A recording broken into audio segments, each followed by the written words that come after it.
I'll ask you this. Right. We agree on Cunningham being the guy. Let's say it's not. I don't care whether it's a trade down or he just sits there at 1 and takes Mobley, sits there at 1 and takes Green.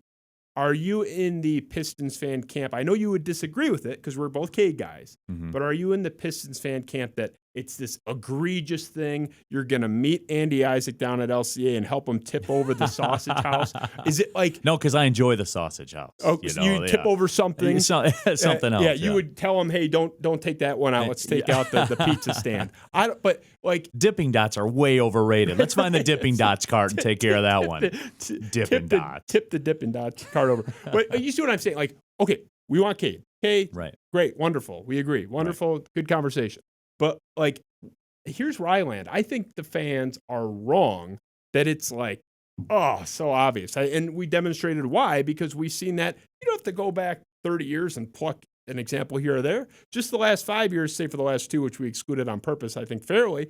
Just the last 5 years prior to that, we had 2 examples where the obvious pick was like the third best player. And you brought up the 2017 draft. Didn't Boston trade down from number 1 to number 3? Yeah. And got Tatum. Yep. So, I mean, how do you, as Tupac said, how do you want it? You know, I mean, like it can be done that way too. And no, I'll never say it's an egregious thing, because it's Troy Weaver, man. And Justin, here's my thing with this Pistons team this year. If I took all the numbers and all the names off the back of the jerseys, I just put the team out there and they played. And I took all the numbers and all the names off the back of the Pistons jersey from the team the year before, and they played. And I split screen it, like how you have the split screen up there. If we split screen it and we watch those 2 teams play, they're unrecognizable to one another. And he did that in 1 draft. 1 year he did that. Just flipped the whole dynamic of that basketball team. Because I've always said this, and we've seen this with college basketball.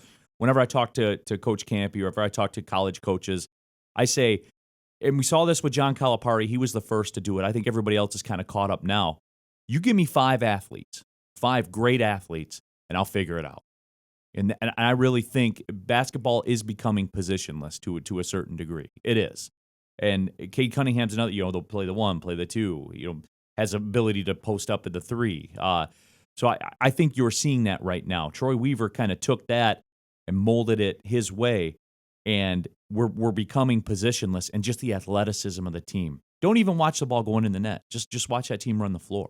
It's unrecognizable. So no, I'm not going to the sausage house with Isaac. If it goes down that way, I will do the dipping dots, as we said, but I'm not going down that road with them, because he's got a plan of how he wants to build this roster, man. And who am I? Who are you? Who is anybody else that's not in that room? I'm a huge resume guy.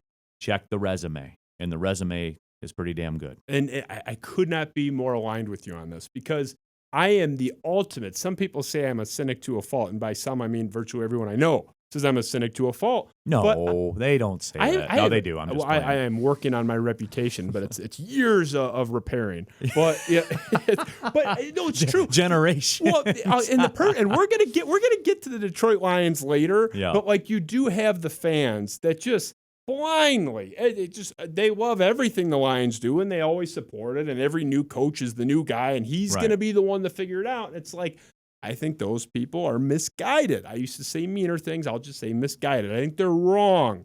But with this, we made fun of this guy like 5 times last year, and he got the last laugh every time. I mean, and nobody, the one, like, people knock on the Killian Hayes thing. Killian Hayes was the top guy on the board for like 90% of the guys. It was either him or Halliburton.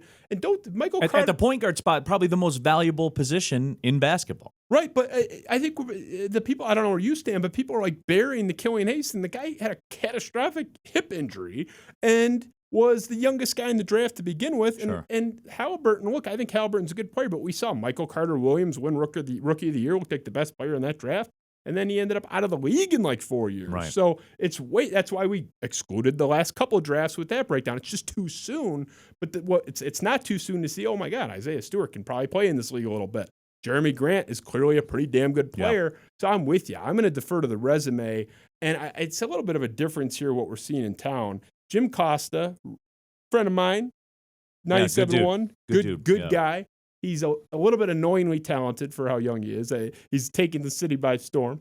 I think he's the next big guy in Detroit radio.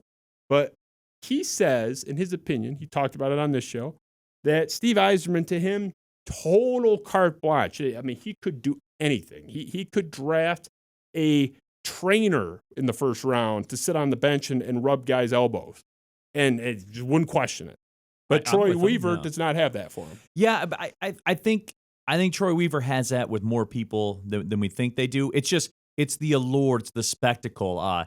The videos of the Pistons fans when they opened the envelope and it was the Pistons at number 1, and everybody just lost their mind. It just the improbability, something that hasn't happened in 50 years, a town that's desperate really for something miraculous to happen, I guess you would say, because we pretty much caught the short end of the stick for a while. I'm not breaking any new ground there, but it's because of the mystique of the number 1 overall pick, and it's so unilateral. I mean, there isn't a pundit out there that it said Cade Cunningham's not the number 1 overall pick. I mean, Troy Weaver's the only one saying it. So it's so ingrained in the people just based on the rarity of the event. So I get it. I understand that. But again, I'm going to defer to the resume.